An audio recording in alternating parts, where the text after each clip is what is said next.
Good evening and welcome to the Board of Selectmen's meeting for November 27th. Anybody rise for the Pledge of Allegiance? Pledge allegiance to the flag of the United States of America and to the republic for which it stands, one nation, under God, indivisible, with liberty and justice for all. Again, good evening and welcome.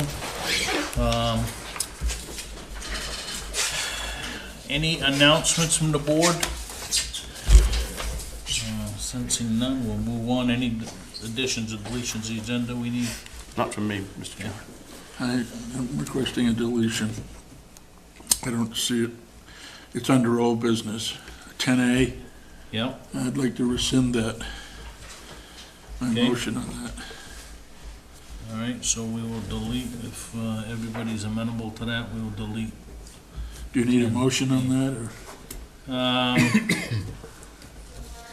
No, I think we're all set. Okay. It was tabled at the last meeting, so. All All right. We do have an appointment tonight. We get the presentations of the town audit. We have Ron Smith here from R.H.R. Smith Company, right? To present the town audit, or at least give us an overview of what unexpected.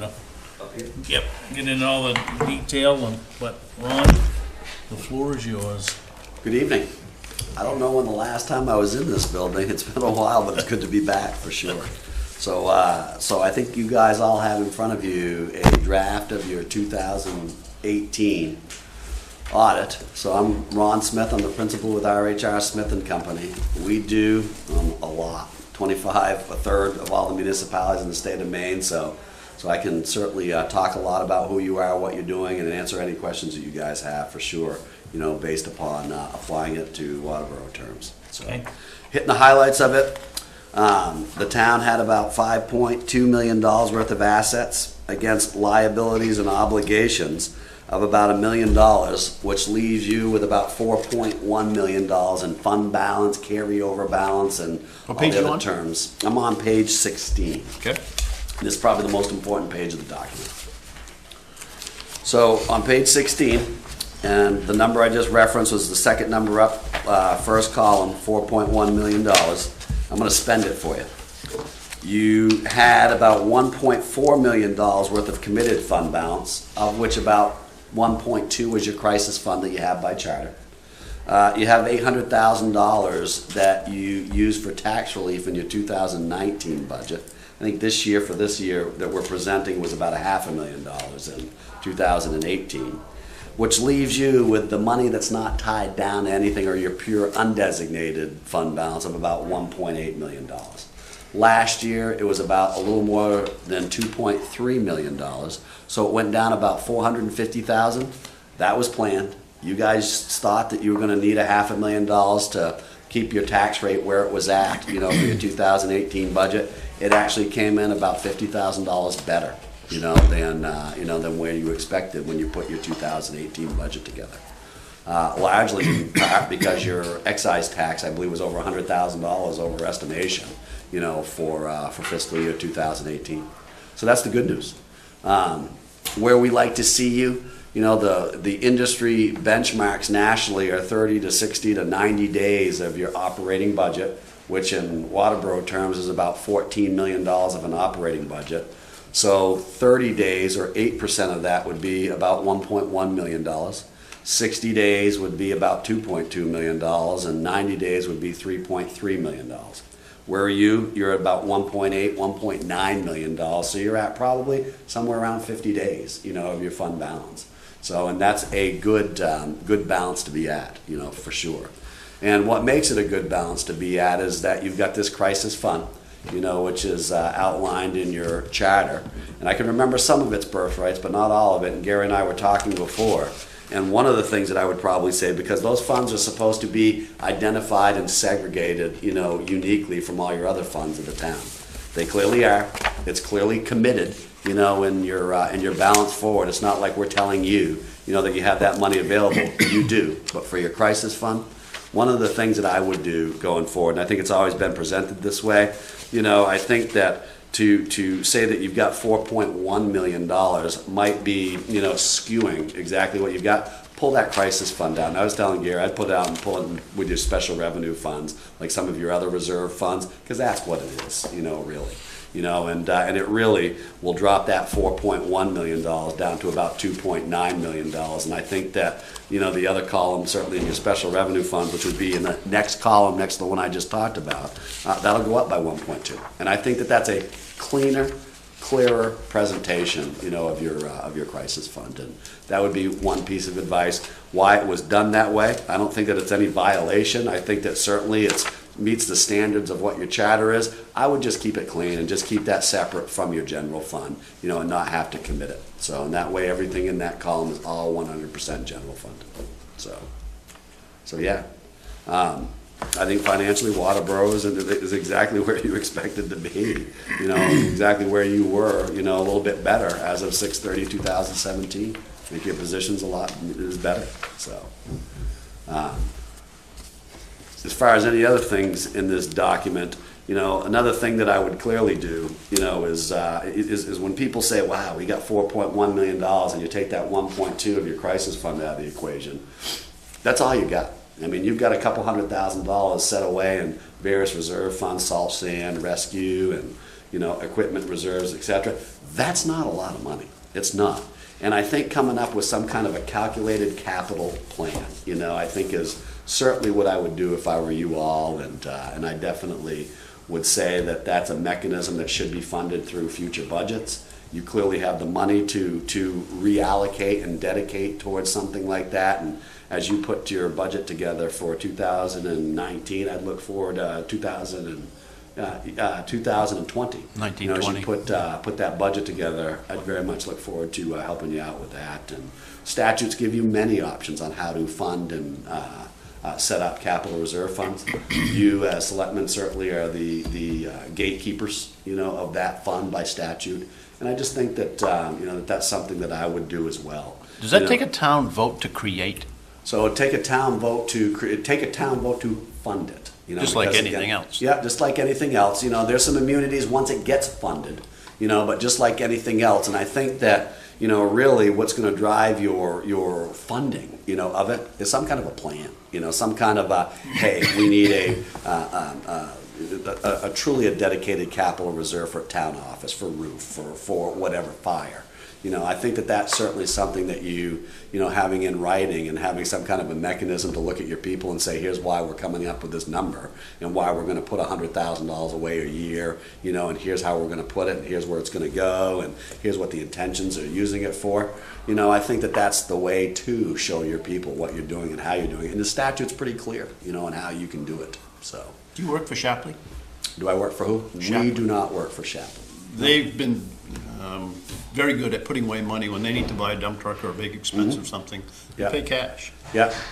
Well, I wouldn't do that. If I was Shapley and doing business with them, I would not pay cash for a dump truck. You don't use short-term money for long-term investments. So that'd be my advice. If you were all sitting here from Shapley, I'd be giving you that for advice. And the nice thing about Waterboro, what you've been able to do, you're pretty debt-free. At this town, you don't have a lot of debt. And that's why I say if I had to give you a grade financially, I'd give you a B+. For sure.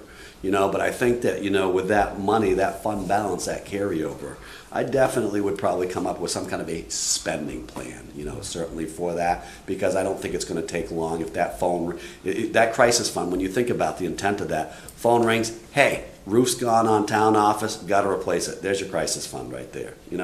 Same with the other phone rings. They're when that phone rings, usually it's an expensive answer, to that phone. And I think to have some kind of a plan and anticipate what would happen if that phone were to ring and where that money would need to be allocated to, that's where I really think that you would definitely change the presentation of your general fund balance and give it some new names. But the important thing for selectmen and the townspeople to realize is that capital reserve fund does not need to be carried forward in an article. No, it doesn't. It's dedicated. It's perpetual and rolls forward by statute. Yep. So, And I'd argue the same with your crisis fund, too. I just need to see the birthrights of that crisis fund. I actually remember when that was birthed, and all the talk and discussion that went into it. I just need to read read your charter again, just to refresh my memory on that crisis fund. And It's two sentences, it's two sentences. if you want to read it. Yeah, it just says that there shall be a designated fund that's Yeah. equal to 1/12 of the, Yeah, annual and budget. that's it. So I know that Chris probably said, does that meet the passes? Absolutely, that is a designated fund. But clearly that's a designated fund in your general fund. And that's why hence the word commitment. And I would just put it out of there. It's got a name, it's got a birthright. Put it out there and put it in another column. That's what I would do. But at the same time, look at other needs that you have as well. So. Okay. Any major findings or anything? There was only one, and Gary was talking about the management letter, so I'll certainly look into that. The only one that I recall, certainly there was an incomplete I-9 or 2, that wasn't completely filled out. So other than that, I don't believe that there was anything of major conversation to certainly say we've got some problems here in Waterboro, so. Why are you guys checking I-9? What's that? Why are you guys Payroll checking I-9? payroll compliance, I'll tell you, it's like the worst It's friggin' part of thing the now. payroll. Oh my God, I'll tell you, payroll compliance is like the big thing now in audits. So that's one of the things that we look for in payroll compliance, is that every employee on file will randomly select and test, and we'll also look at the paperwork that they file with them, and I believe 1, maybe 2 were lacking a complete I-9, so. I went through the document. Didn't have any corrections or red marks in there. You've answered my questions, and we'll get that letter back to you so the draft watermark can come off I this. think there might be just one highlight in here, the debt for SAD 57. So we just need to update that in here, because if something That's in happens- yellow. Yeah, if something happens to SAD 57, you're contingently responsible, for their debt, and that number just needs to be updated. The other one that you probably get, because I know ecomaine sends it out, is the landfill closure Exactly. commitment. Yeah, so yeah, but those, and I actually think that they got the SAD 57 information, so. You've got some yellow in PERS as well. Yeah, but I think we've gone on and actually updated some of that, and the only one that I remember was the SAD 57, but I think they got that one as of last week. Okay. Actually, it's not PERS, it's the 401K. Well, that's interesting, because they're quick to say that we don't own any of the buildings, but Yeah. Who's this? SAD 57. But you own the debt. You own how they got put up, that's for sure. That's an easy conversation. $14.7 million. Yeah, about $14 million worth of infrastructure you own over there. Yeah. But we can't vote there. I don't have any other questions on members of the board. Anything, folks? That was easy. Come You on. do. Hey, listen, have me back. I'll look forward to talking with you, Gary, and and certainly if you, Julie, have any questions, by all means, I'll take the point from going forward. But I'd be interested in talking to you as you prepare your 1920 budget, just about reallocation, possibly of some of these reserve funds, and this crisis. The crisis fund's pretty general, like you say, 2 sentences, and I think that we definitely meets the test of it, but it might be something clearly to look at presentation. So is Erica going to be taking the lead here? Erica's going to come in, but she'll be under my wing. So, yeah. Okay. Thank you for coming down. Hey, listen, glad to be here. Appreciate it. It's what I do. So, we're, probably ought to get it cleaned up, and then we can vote. Yeah, I don't think you need to vote tonight. It's not pressing, so. Okay? anything else? Travel It might be safely. what we'll do. Thank you. Thank you. Thanks, Ron. Good seeing you again. Good seeing you all. Okay, thanks. Thanks for letting me kind of work on my phone. Okay. There's no one here from the public, so we'll skip the number 6. Correspondence, we get the treasurer's reports and the ecomaine recycling reports for 2018. If anybody's interested in reviewing them, they would be in the this week's packet. Or you can call Sherry, and I'm sure that we'll get a copy to you. Reports and staff initiatives. Selectman Tim, anything? Well, Gary will probably talk about it, but the auction on the 17th went great. Every single piece of property moved. Gary and Dwayne were the auctioneers, and this room was filled to capacity. And it was just a really smooth operation. I think having no minimum bid and having signs put up for the abutters really made a big difference. Good.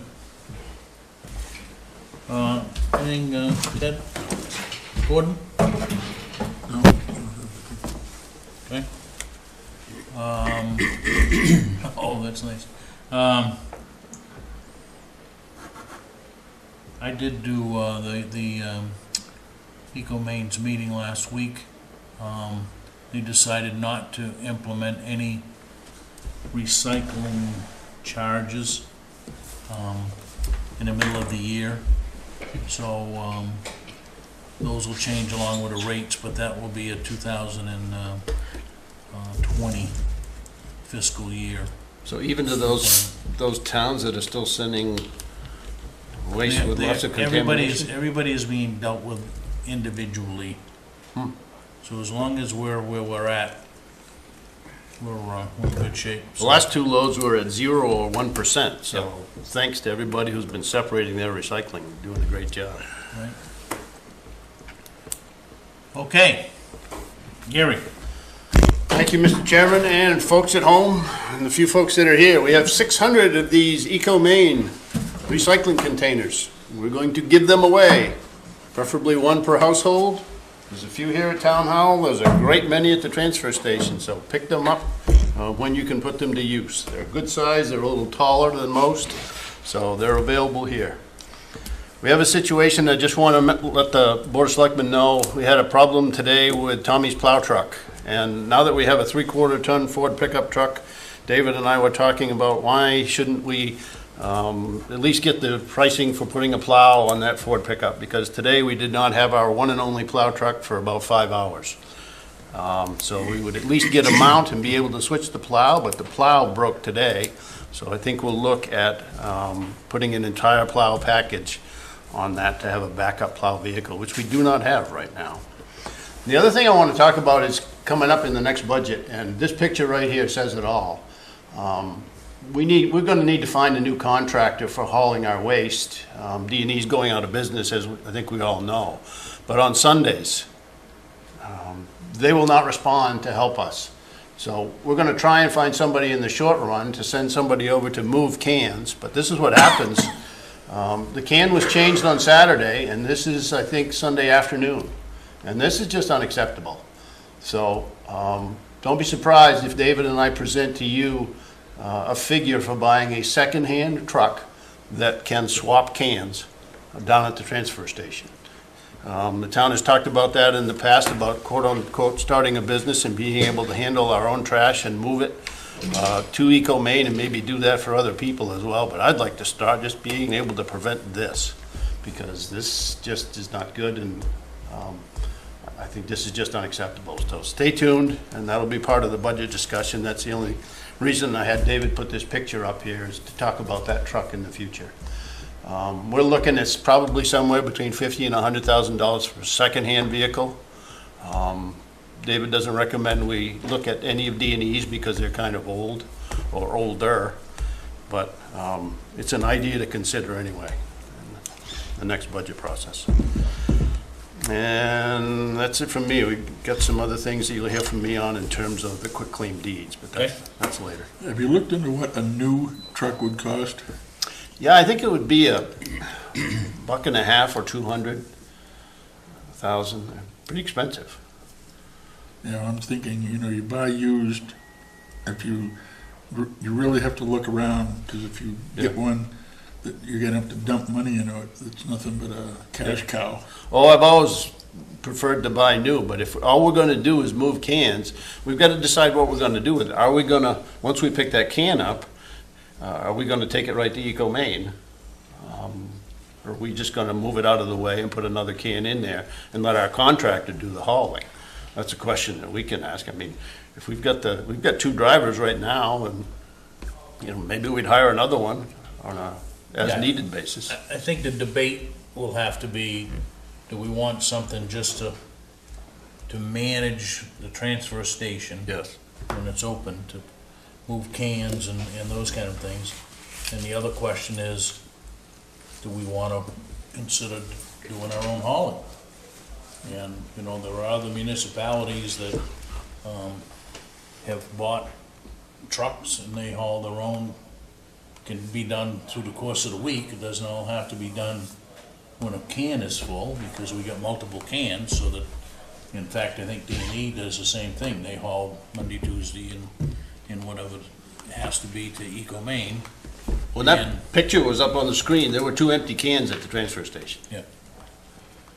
So it's a matter of, and we'll have to make that decision. Do we want to, you know, Dean has been our hauling contract of how many years, and, you know, his business is for sale, so I'm not sure what that means, but it's very obvious that he probably wouldn't entertain extending the contract with us. No. And I think he's been open with that, so it's time we make a decision. We either look for someone else that just hauls, or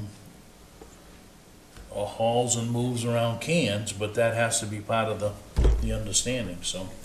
And I do believe that that's in the current contract, but it's a matter of getting someone available to do that. Yeah, and he just will not provide Sunday service at this time.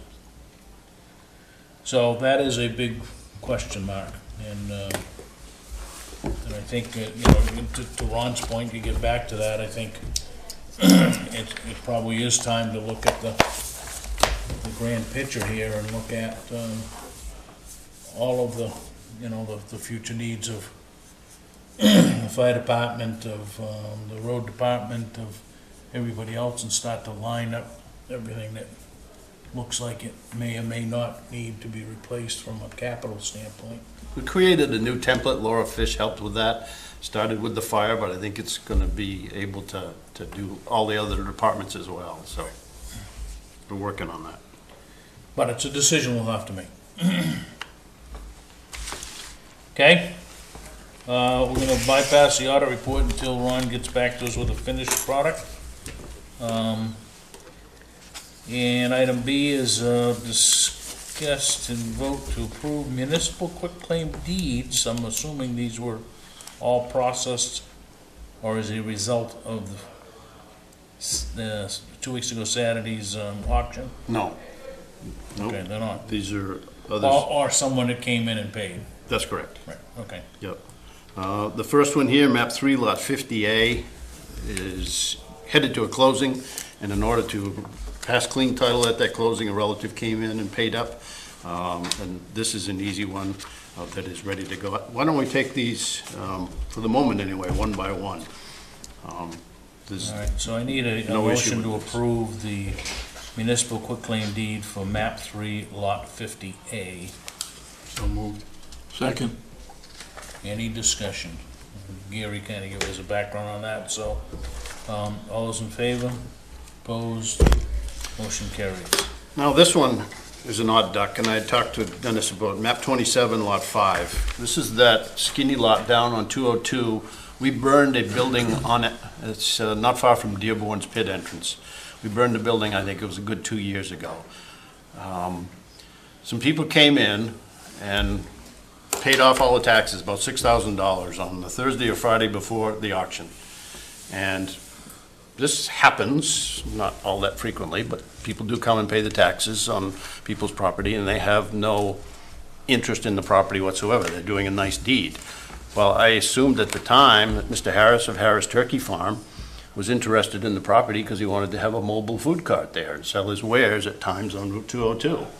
And I just assumed that he would be talking with the owners of the property and working out a purchase and sale agreement to buy the property from them, because when Mr. Harris came in and paid the taxes on this land, he was paying taxes for somebody else that is now going to get clear title by a quitclaim deed back. And yesterday, I spoke with Mr. Harris, and he doesn't even know these people. He thought he was buying the property or buying some interest in the property when he came in and paid the back taxes. That's a big mistake on his part. So you folks have two avenues here. One is we can consider that money, it's been paid, we've cashed the check. I mean, taxes are paid up. And if we quitclaim this back to the previous owners, first of all, the deceased gentleman's family doesn't want the land, but they could get it back and then work with the Harrises to buy it. Or the other avenue is we give a refund to the Harrises and then sell this land at another auction in the future. I don't really care. I think it was an honest mistake. Yeah, my suggestion is the cleanest way is to refund and go that way, but whatever you guys We have another interested buyer in Dearborn's. They're very interested in owning that property. So we've got two people that are interested in buying it. I don't know if they'd pay $6,000 for it, but if we do this and give it back to the Yeah, you Whitworth might family, not get the $6,000 that paid off all the taxes, when you sell it. that's right. So Yeah. that's the only risk. But as far as I'm concerned, you need to get it back on the tax rolls, and this is not going to do it easily by taking his money and saying thank you very much, and then sending a quitclaim deed to the heirs of. That have no interest in the Right. property. So my recommendation is to do nothing with this, and then, if it's okay with you, and I don't really need a vote on this, I think we can, but if you want to vote, you can. We'll refund the Harrises the money and then move to putting this on the next auction. That would be my suggestion. If you guys want to vote. I'd make that as a motion. I'll second that. Then moved and seconded to refund the check paid on map 27 lot 005 to Harris. you Harris said? Turkey Farm. Any further discussion? All those in favor? Opposed? Thank you. These next two, you could vote as one block if you wish. Essentially, the next one, map 42, lot A 131, was paid by a mortgage company, and then neither of these were an auction. And I don't know if Julie has any other information on the next one, map 44, lot 2277, but suffice to say, they've just been paid in full, and the quitclaim is valid to do. This is not auction related. Okay. So what's your pleasure? Map 42 lot 00A 131 and map 44 lot 2227, 277. I move to approve both. Second that motion. Been moved and seconded to approve map 42 lot A 131 and map 44 lot 277. All those in favor? 4-0, thank you. And map 55 lot 25 is the last one. Did you mean, Story on that one. oh, I don't Map. have a story on Map that. 55 You don't lot, have any of the documents. You have them all. No, this was not part of the auction. No, I understand, but I don't have the documents. When I give it, well, everything I have. I would presume it's just somebody who's paid the taxes. so it's been paid. Yes, sir. Lien's cleared. Yes. So we need to issue a quitclaim deed, right? That's, yes, And we've got that here. yes. That's the church. Oh, okay. With church. Now I'm thinking what 55 is, that's the church. That's right, Back Street. We had 3 mobile homes that could have been auctioned. We chose not to because these folks don't have much money, and now that the homestead exemption is on their property, they're essentially not gonna have much of a tax bill at all going in the future. So this lady's church was nice enough to come in and pay the back taxes, and that's what this one is for, getting her current. And going forward, her tax bill will be next to nothing because of the homestead exemption. So it is owned by someone. The same owner, The taxes were paid from a charitable Correct. church organization. yes. Make a motion, we approve that. I'll second that. Any discussion? All those in favor? 4-0, thank you. All right. Anything else under, and there's some other issues that are gonna be taken care of because of the auction, but you're working those, right? And you had 2 more come in and pay up? Yesterday, today? Today, Today? So on December 11th, we'll probably have some more of these. I would hope so, if I Yeah. would get all the paperwork done. Is it just those 2, or are there others that are paid? in full? There's a lot that's already paid, we probably got close to a dozen of them that's paid. Some of them paid in full that day, right? Because Yes, the sir. amount was so small. We're not pushing through until after the December 7th, because Shirley can't do the abatements until then, we know when they're paid. Okay. Okay, So how do we stand now with municipal debris, so to speak? We got any more of these that are, we're at 0? We got all the properties that are, All the properties that day sold. We've got, Every single property. well, what we've done tonight, and there's one other that Dwayne bid on. We've got some issues to work through that might not go through. But that day, we sold them all. We've got these 2 to pull off. But we did very well. I mean, how many of these went for $100? 3 or 4? More than that, yes. I didn't bring, I'm sorry, I didn't know you was gonna ask that, I brought everything with Yeah. me. so they're gonna pay more in taxes now than they paid for the lot, basically. And I mean, some of these have running water, and I don't mean underground, I mean a stream on them. Right, they're unbuildable. These- Stream these are- runs right through the middle of These the are property. wetlands. And fine, we'll sell them to them for $100. And we did, which is, I was very thankful. We had, So it, in essence, cleaned anything up, the only open one issue was the one that Dwayne bid on, right? yeah, and we've got other lots in Lake Arrowhead, and I think that would probably be a workshop. You guys may have some more history there. We own a bunch up there, but we've owned them for quite some time. Well, there were 95 original swap pool lots, and I think we've attempted a couple of times to sell those to abutters, but we probably could become more aggressive in that, but we ought to take a look at everything that we own up there, and, because some of these that were sold, you're gonna get back, because even though they bought them for $100, they're not gonna pay taxes on them, and then 3 years from now, we may auction you're them gonna be again. auctioning them off later. I think for all practical purposes, to answer Gordon's question, it's a pretty clean slate at this point. except for the Lake Arrowhead lots. Yeah.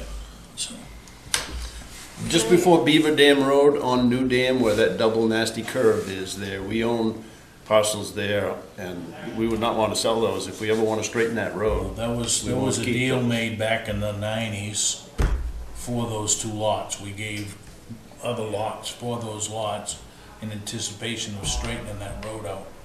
But you'd have to go back and, I can remember it was a town meeting in the 90s sometime that we did that, but I don't remember all the detail. Is there Jim? anything that states that we have to wait for 3 years?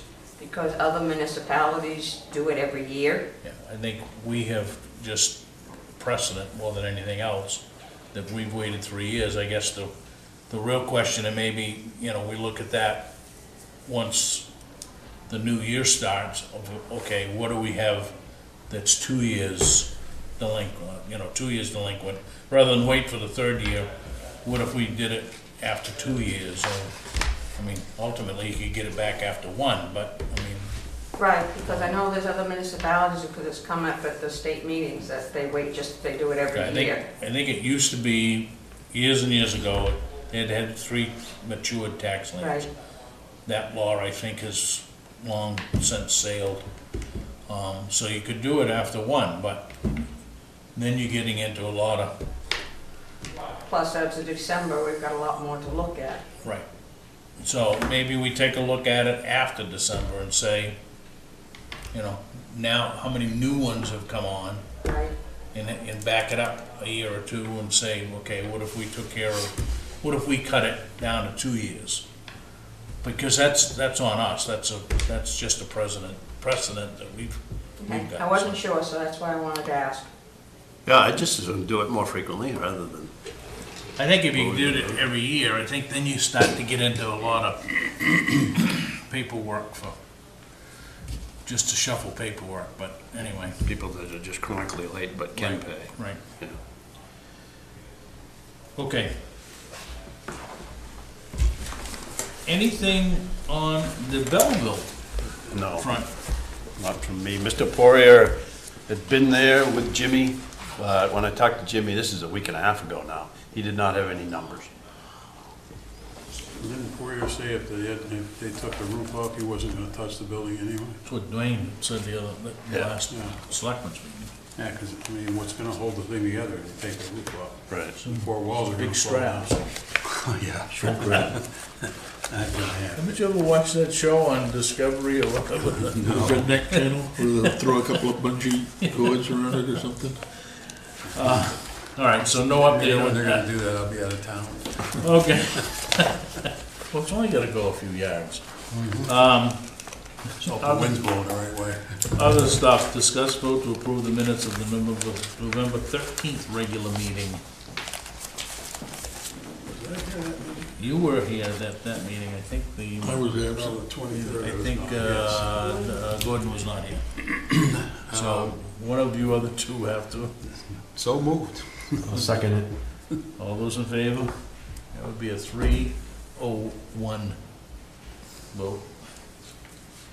Pending decisions, week's action list, I think we've got squared away on that. We're wrapping this whole calendar year up. That doesn't mean that the good news is we're going into the budget season with a full budget committee, right? Yes. Sherry, what do we have a budget, agenda items for December 11th on your plate? Got anything in you? We had something, right? Did we put on, the discussion around E. Jane, if she brings in what she's looking for. Oh, yeah. Other than that, the items needing signature tonight would be the minutes of the 13th and the Municipal Quitclaim Deeds. David's running the reminders, 5 things. and Just for me. guess that must be cool. What is Other than that, What is this for? I entertain a motion to adjourn. So moved. Second it. All those in favor? Good night.